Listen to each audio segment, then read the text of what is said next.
totally still criticize Israel. Just don't be anti-Semitic. Oh wait, but when I do it, as a Jew, as someone born with an Israeli citizenship, you call me pathetic, you call me a kappa, you call me a disgrace, you call me evil, you call me an anti-Semite, you call me a bigot, you call me a fake Jew, you call me a fake Israeli, you call me fake everything. You can only criticize Israel once you've been there. Done. You can only do it once you've been a citizen. Done. You can only do it when your family's been living there. Done. What more do you want?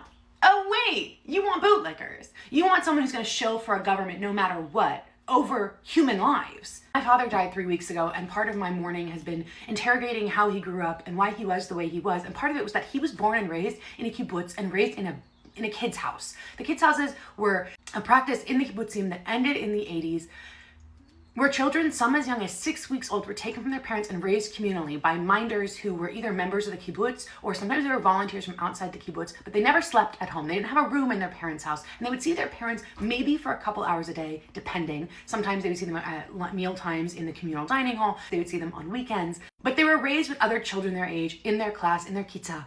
And the profound psychological impact that this has had upon my father and his generation and people who are raised like this, and the impact it's had on their children. I was raised by someone who was raised like that. You think that intergenerational trauma doesn't happen?